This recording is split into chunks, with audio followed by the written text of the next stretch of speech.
আমি সর্বপ্রথম 1996 সালে ঢাকায় এসেছিলাম 88 আগস্টে, কিন্তু বিতর্কিত বৈঠকে আমি এসেছিলাম 1996 সালে।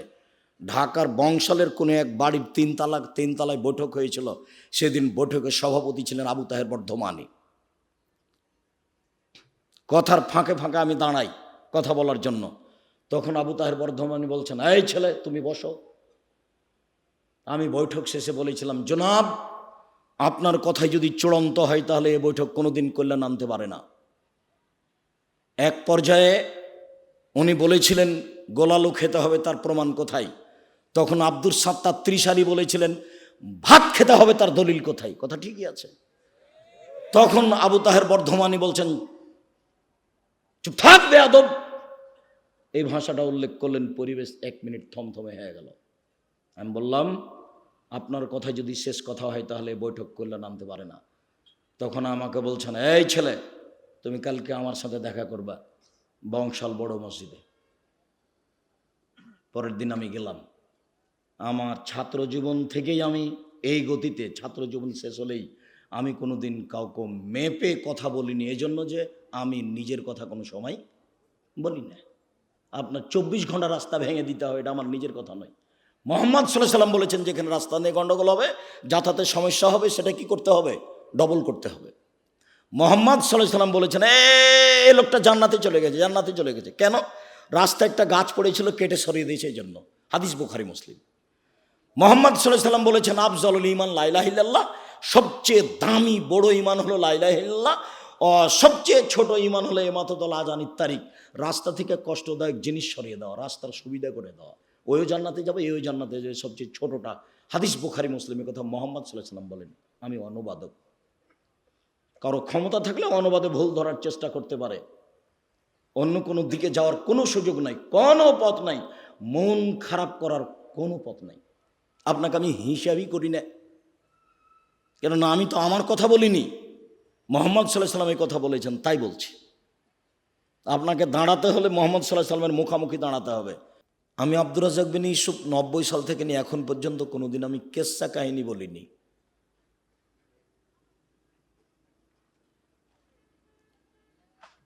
90 সাল থেকে নিয়ে এখন পর্যন্ত আমি কোনোদিন কোনো ব্যক্তিকে নিয়ে কথা বলিনি। তবে আমি বলেছি 95% জন বক্তা মিথ্যুক, আমি বলিনি ইনি মিথ্যুক। আমি বলেছি 98% জন মুফাসসির মিথ্যুক, এ কথা আমি বলেছি। তবে আমি বলিনি ইনি মিথ্যুক, এ কথা আমি বলিনি। আপনার যদি সাহস থাকে আপনার বক্তার ব্যাপারে বা আপনার মুফাসসিরের ব্যাপারে, তাহলে আপনি আমার সামনে পেশ করতে পারেন, তখন আমি দেখাবো যে আপনার মুফাসসিরের এগুলো মিথ্যে, আপনার বক্তার এগুলো মিথ্যে।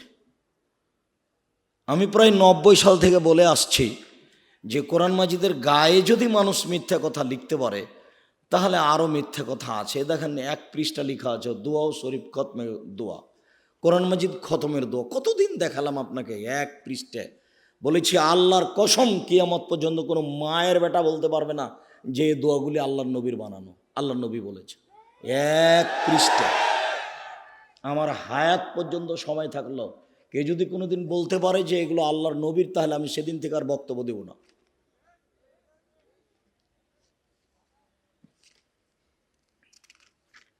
এই পৃষ্ঠাতে লেখা আছে দোয়া ও খাতমে কোরআন, এটাও মানুষের বানানো ছোট করে। কোরআন মাজিদের গায়ে যদি এরকম মিথ্যা কথা লেখা থাকে, তাহলে আরও ধর্মে মিথ্যা কথা আছে। আমি যদি জাতিকে বেশি বুঝাতে না পারি, অন্তত বাঙালিকে এটা বুঝিয়েছি এই দীর্ঘ সময়ে যে ধর্মের নামে মিথ্যা কথা আছে, ধর্মের নামে মিথ্যা তাফসির আছে। শুধু বলিনি, আপনি পড়েন না পড়েন, আমি একটা বইও লিখেছি তাফসির কি মিথ্যা হতে পারে। এটা সূচনা, আমার বিদ্যা বুদ্ধি কম, আমি ও দিয়ে জাতিকে দেখিয়েছি যে মিথ্যা তাফসির আছে। ওই বইয়ে যা তাফসির আছে সবই মিথ্যা। আর আমি আপনার কাছে একটা বই পেশ করেছি যার নাম বক্তা শ্রোতার পরিচয়। কে বক্তা কে শ্রোতা এটা একটু বুঝতে হবে। দিনরাত আপনি বক্তব্য শুনলেন আর সেটাকে বক্তৃতা মনে করলেন, তা নয়, যে না, ভুল হিসাব। কতদিন আপনাকে অনেক কথার মধ্যে এই পরিচিত বইটার নাম আমি বলি, কেন? সে বইটাকে সবাই চিনে জানে।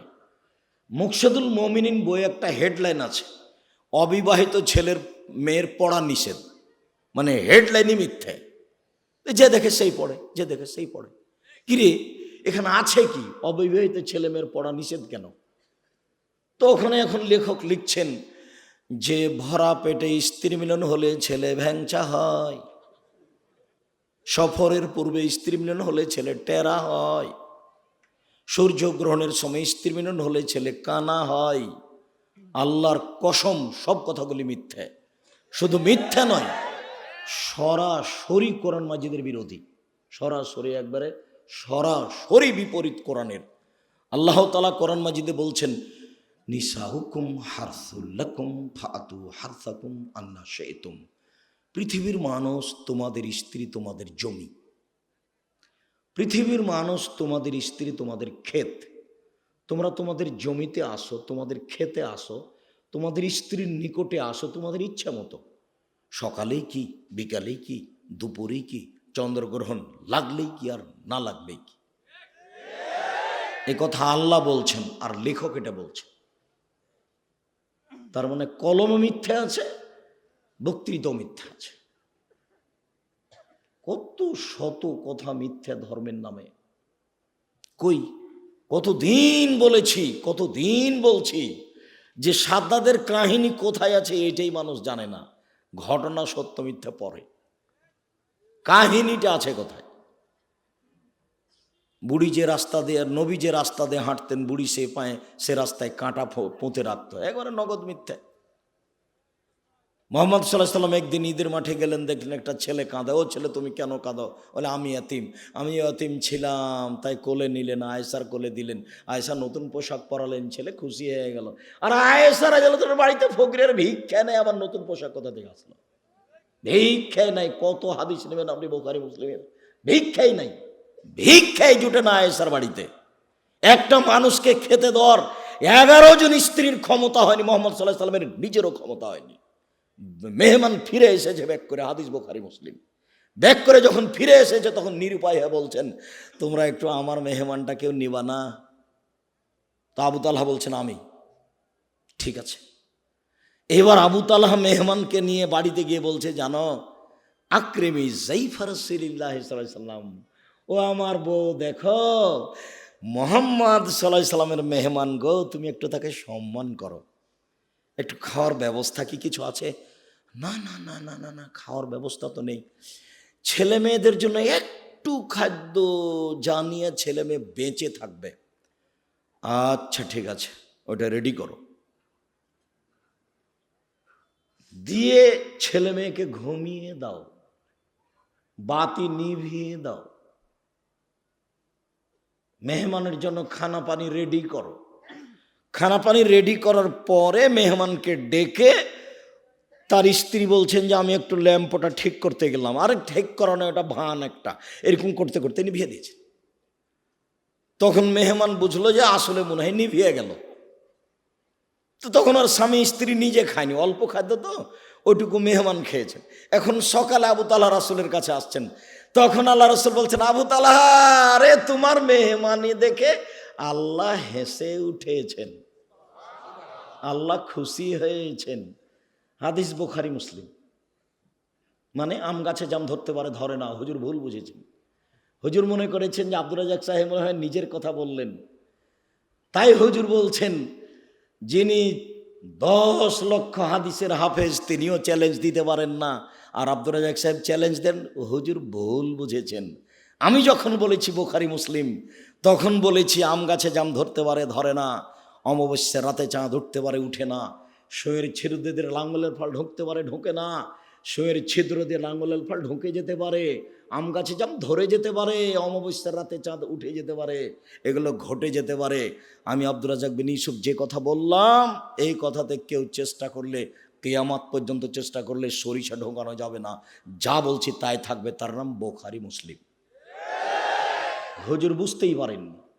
হুজুর মনে করেছেন যে বিরোধিতা করলে মনে হয় সফলতা অর্জন করা যাবে। জি না, আল্লাহর কসম আমি কোনোদিন কারো বিরোধিতা করিনি। কেউ কেউ আমাকে বলছে যে অমুক অমুকের একটু আপনি নাম নেন না কেন?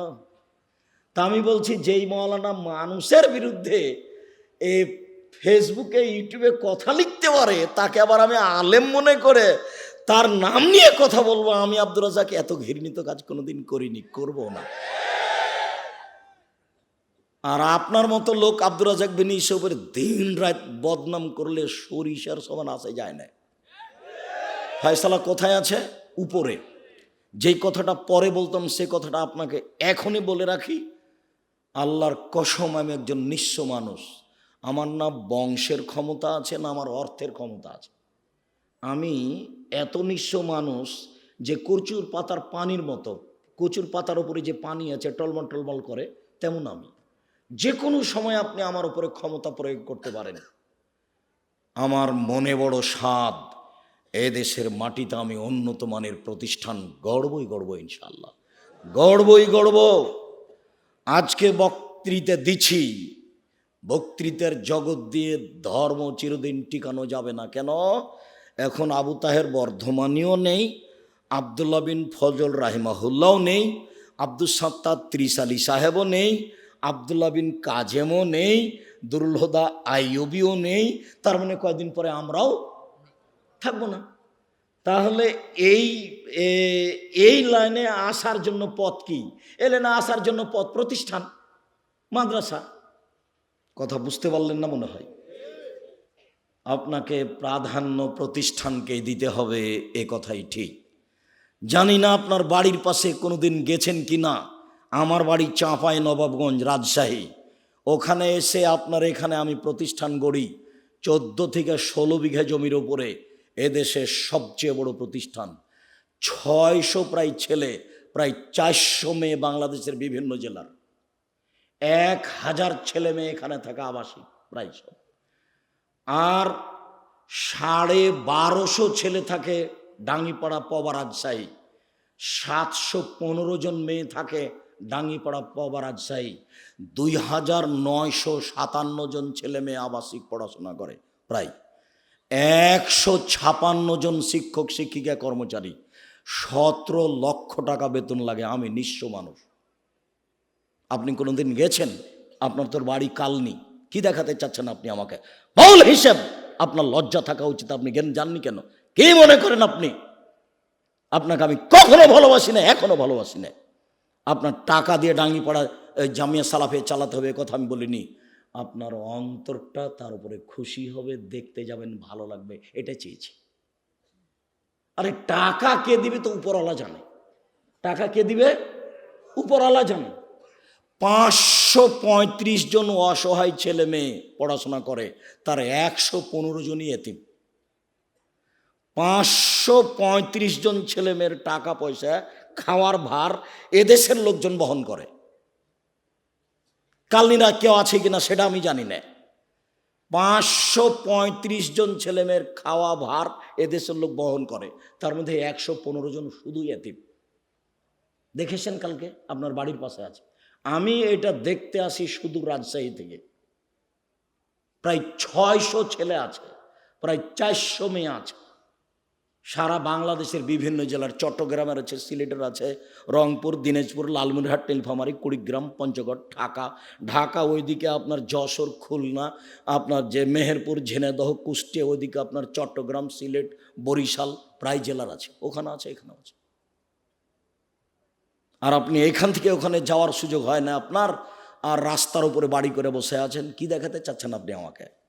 আপনাকে আমি গত সম্মেলনে বলে জানি যে বাড়ি ভেঙে দিতে হবে, 24 ঘন্টার মধ্যে বাড়ি ভেঙে দিতে হবে। এটা রাসূলের আইন। আল্লাহ নবী বলেছেন যে এখানে রাস্তার সমস্যা হয়, সেখানে ডবল রাস্তা হবে। আমি বলিনি বেটা, আল্লাহ নবী বলেছেন 24 ঘন্টার মধ্যে বাড়ি ভেঙে দিতে হবে। ভাঙবো না, ভাঙিয়েন না, ভাঙিয়েন না, রাস্তার উপরে করেন, তাতে আসে কি যায়? আমি বলছি মুহাম্মদ সাল্লাল্লাহু আলাইহি ওয়াসাল্লাম বলেছেন। কথা বুঝতে পারেননি? আপনি মানলেই কি আর না মানলেই কি? আপনি হাঁটাবো, বীর হাঁটাবো চাচ্ছেন না তো চলছে না। যে দেখেন কিভাবে চলছে, প্রায় সবাই মাদানী শিক্ষক। মদিনা বিশ্ববিদ্যালয়ে কয় টাকা খরচ করেন আপনি? আপনাকে আমি খালি দেখার জন্য অনুরোধ জানিয়েছি আর দোয়া করার জন্য। আল্লাহর উপরে ভরসা করে কাজ করবেন, দিনের জন্য কোনো কিছু করেন, প্রতিষ্ঠান গড়েন, হাঁটাবো বীর হাঁটাবো যেতে হবে এ কথা আমি বলিনি। কালনীতি করেন, প্রতিষ্ঠান গড়েই ছেলে মেয়ে তৈরি করতে হবে, তারাই জাতির সামনে কথা বলবে। আমি আব্দুর রাজ্জাক বিন ইউসুফ কওমি খারেজি মাদ্রাসার ছাত্র। 1976 সালে আমার পড়া শুরু হয়, আর 88 আগস্টের 20 তারিখ রোজ বুধবার বিকাল 3টে থেকে আমি শিক্ষক। আমি সর্বপ্রথম 1996 সালে ঢাকায় এসেছিলাম 88 আগস্টে, কিন্তু বিতর্কিত বৈঠকে আমি এসেছিলাম 1996 সালে।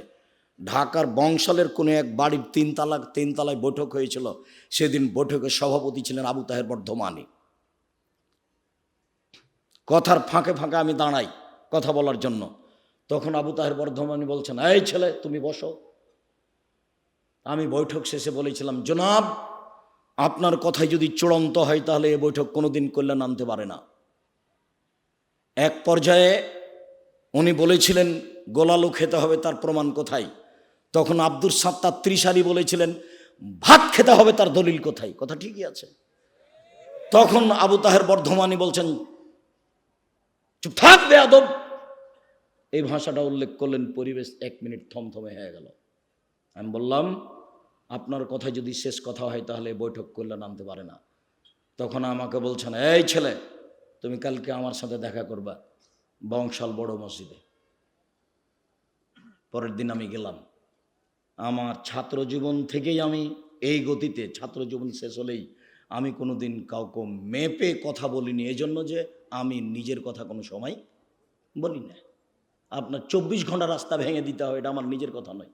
মোহাম্মদ সাল্লাল্লাহু আলাইহি সাল্লাম বলেছেন, যেখানে রাস্তা নিয়ে গন্ডগোল হবে, যাতায়াতের সমস্যা হবে, সেটা কি করতে হবে? ডবল করতে হবে। মোহাম্মদ সাল্লাল্লাহু আলাইহি সাল্লাম বলেছেন, এই লোকটা জান্নাতে চলে গেছে, জান্নাতে চলে গেছে। কেন? রাস্তায় একটা গাছ পড়েছিল, কেটে সরিয়ে দিয়েছে, এই জন্য। হাদিস বুখারী মুসলিম। মোহাম্মদ সাল্লাল্লাহু আলাইহি সাল্লাম বলেছেন, আফজালুল ঈমান লা ইলাহা ইল্লাল্লাহ, সবচেয়ে দামি বড় ঈমান হলো লা ইলাহা ইল্লাল্লাহ, সবচেয়ে ছোট ঈমান হলো ইমাতাতুল আযানিত তারিক, রাস্তা থেকে কষ্টদায়ক জিনিস সরিয়ে দেওয়া, রাস্তার সুবিধা করে দেওয়া। ওই জান্নাতে যাবে, এই জান্নাতে যাবে, সবচেয়ে ছোটটা। হাদিস বুখারী মুসলিমের কথা মোহাম্মদ সাল্লাল্লাহু আলাইহি সাল্লাম বলেন।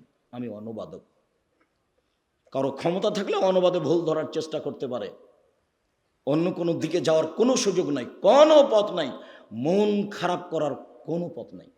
আপনাকে আমি হিসাবই করি না, কেননা আমি তো আমার কথা বলিনি, মোহাম্মদ সাল্লাল্লাহু আলাইহি সাল্লাম এই কথা বলেছেন, তাই বলছি। আপনাকে দাঁড়াতে হলে মোহাম্মদ সাল্লাল্লাহু আলাইহি সাল্লামের মুখামুখি দাঁড়াতে হবে।